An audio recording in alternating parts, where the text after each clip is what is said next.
just want to take a quick survey here. How many people are magician related? Okay, cool. Hands down. How many people are non-magician, no mag, however you wish to self-identify? Okay, cool. More than enough. Okay. So, my name's Angela Sanchez, and for all the uninitiated, while you're probably aware that James is one, a magician, two, super into magic history, I'm not sure how familiar you are with the person and family, by extension, that he sort of idolized, research, studied, and kind of became. James's passion were the Hermann family. It's the German way to say it. James would have said Herman. And to give you just a quick snapshot of what that family was like, the one who sort of really got the Herman family a name on the map is the guy that we usually think of when we think of a magician. So when most people think of a magician, they usually think of some guy with a mustache, goatee, pulling out rabbits, looking very dapper and very in control, kind of Mephistophelian. But that image comes from Alexander being so crazy popular. So Alexander very much was that image. His older brother, Karl's compars, as James would have corrected me, Hermann was about 27 years his senior. Why? There were 14 siblings between the two of them. Yes, very, very, very fecund family tree. So, kind of, now to give you now a snapshot of that history, their father was sort of a magician slash doctor, medical doctor, and told his sons, don't ever go off and become a magician whatever you do. Being good children, they don't listen. So, Compars then becomes a wildly famous magician across Europe, and then says, I need an assistant. Now this is before the 1900s, before women's suffrage, so most assistants were actually male or young boys. Compars goes back home, finds his youngest brother, who is very talented, has great showmanship skills, and says, you're coming with me. And so they leave on this awesome tour. Their dad doesn't know about it until a little bit later and freaks out.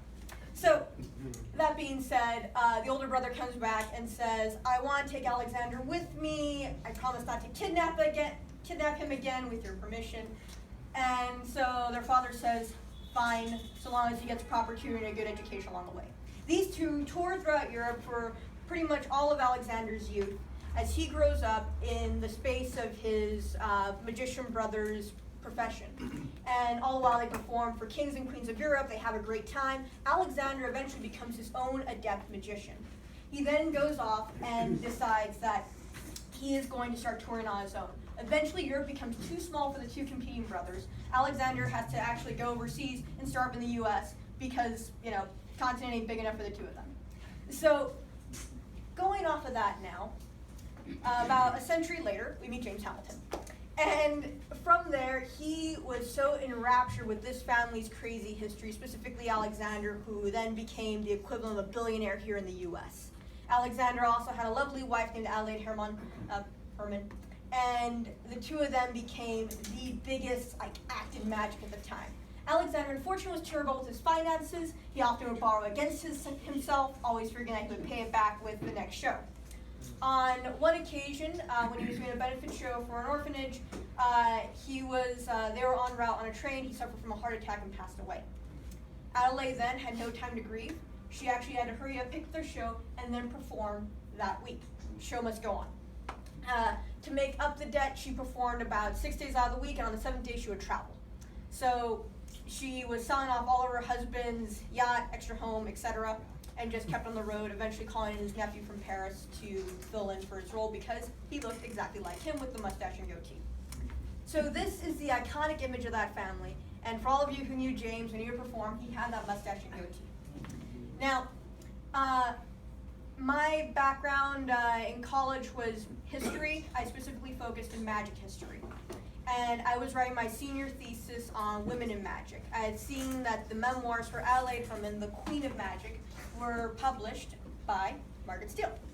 And so I saw it come up in WorldCat's major library compendium, and I reached out to Margaret on a whim and said, hey, I saw that you had this book out. Do you know how I can get a hold of it? She was going to be at the Magic History Conference. I said, oh, some guy named James Hamilton is also referenced in your work. Do you know him? Can I get an introduction? Yeah, he's going to be there too. So we met up in 2011 now at a Magic History Conference in Los Angeles. And I met Margaret, so gracious. And then I met James. And the second I saw him come trotting on down, I go, oh my God, he has a mustache and goatee. It's Alexander Herman. And James Hamilton is both equal parts scholar and fanboy. And it was perfect. Because this is the closest I was going to get to meeting that family, and there's no person who is a better embodiment of that. As you said, be passionate about something, and if anyone exemplified it, was James, because he came up, he gave me one of his cards, he pulls it out, it's like, this personalized Alexander Herman card carrier. He has a little pin of his face. I mean, he lived and breathed the Herman legacy. So for the short period of time that I knew James, he truly left an impression upon me.